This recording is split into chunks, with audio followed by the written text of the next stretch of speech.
తాకట్లో ఉన్న బంగారాన్ని విడిపించలేక వడ్డీల మీద వడ్డీలు కడుతూ ఇబ్బంది పడుతున్నారా? అయితే ఇప్పుడే సంప్రదించండి శివ గోల్డ్ కంపెనీ. మీ నమ్మకానికి మా హామీ శివ గోల్డ్ కంపెనీ. స్థానిక సంస్థల ఎన్నికల్లో సంస్కరణలకు రాష్ట్ర ప్రభుత్వం సిద్ధమైంది. ఇకపై మేయర్లు, మున్సిపల్ చైర్మన్లను ప్రజలే నేరుగా ఎన్నుకునేలా నూతన విధానాన్ని ప్రభుత్వం ప్రవేశపెట్టనుంది. మరి ప్రత్యక్ష ఎన్నికలతో పట్టణ పాలనలో నిజంగా స్థిరత్వం వస్తుందా? మేయర్ ఒక పార్టీకి, కౌన్సిల్లో మెజారిటీ మరో పార్టీకి వస్తే పరిస్థితి ఏంటి అనే అంశాలను ఈ కథనంలో తెలుసుకుందాం.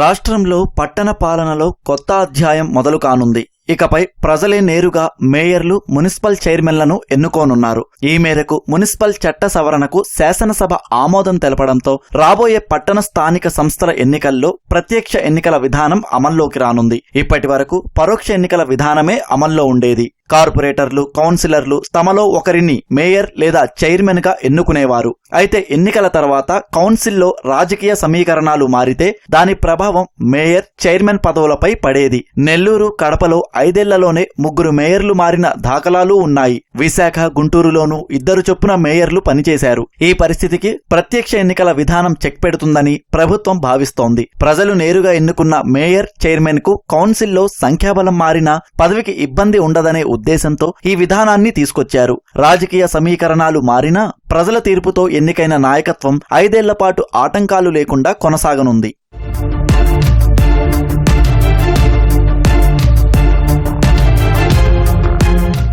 స్థిరమైన నాయకత్వం ఉంటే పట్టణ అభివృద్ధిపై దీర్ఘకాలిక ప్రణాళికలు రూపొందించి అమలు చేయడానికి అవకాశం ఉంటుందని ప్రభుత్వం చెబుతోంది. తరచూ నాయకత్వ మార్పుల భయం లేకపోవడంతో మౌలిక వసతులు, రహదారులు, తాగునీరు, పారిశుద్ధ్యం, డ్రైనేజీ వంటి సమస్యలపై దీర్ఘకాలిక పరిష్కారాల దిశగా దృష్టి పెట్టే అవకాశం ఉంటుంది. ప్రజలు నేరుగా ఎన్నుకోవడంతో మేయర్లు, చైర్మన్లపై జవాబుదారీతనం కూడా పెరుగుతుందని ప్రభుత్వం భావిస్తోంది.